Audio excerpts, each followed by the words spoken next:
This video will guide you through 8 steps needed to write a shareholders agreement.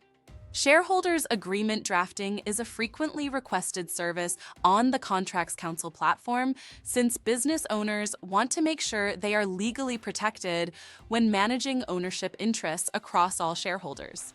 If you need to write a shareholders agreement, this video is for you. Before we start, just a brief disclaimer. The following information is provided for educational purposes and in no way constitutes legal advice. For legal advice, we encourage you to consult a licensed attorney.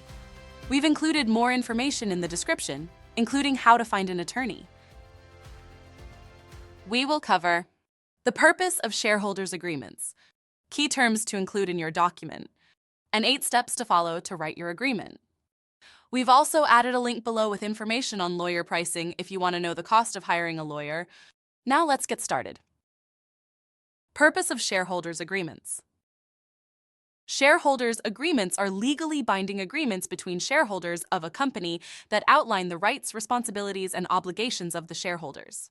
The purpose of these agreements is to clearly define the terms of the relationship between the shareholders, protect the rights of all parties involved, and ensure mutual understanding.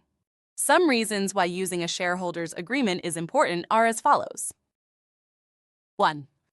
They create a clear agreement of shareholder rights and responsibilities. 2. They protect the interests of all shareholders. 3. They provide a framework for resolving disputes. 4. They ensure compliance with corporate laws. And 5. They safeguard against potential liabilities and risks. What to include in your shareholders agreement? There are common terms used in shareholders agreements. Here are some you will find and want to include. 1. Names of the parties. The agreement includes the legal names of the business entity and the shareholders. 2. Share ownership. This section specifies the number of shares owned by each shareholder. 3. Voting rights. This section details the voting rights of the shareholders and the procedures for making decisions. 4. Dividend distribution. This section outlines how and when dividends will be distributed among shareholders. 5. Transfer of shares. This section includes the rules for transferring shares, including any restrictions on transfer. 6. Buy-sell provisions. This section specifies the conditions under which shares can be bought or sold, including rights of first refusal. 7. Management and control. This section details the management structure of the company and the role of shareholders in decision-making. 8. Dispute resolution. This section outlines the procedure the parties can take in the event of a dispute. 9. Confidentiality. This section protects any confidential information shared among the shareholders. And 10. Termination. This section outlines the conditions under which the agreement can be terminated by any party.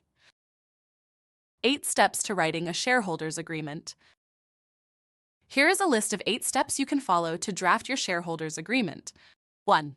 Review the commonly used clauses discussed earlier in this video or find a template online to use as a reference. This will allow you to know what to include. 2. Identify the key information you want to include in your agreement.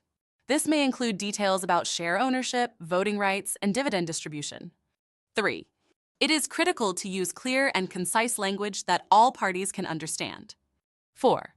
Once you've written your clauses, organize them so that they are logical.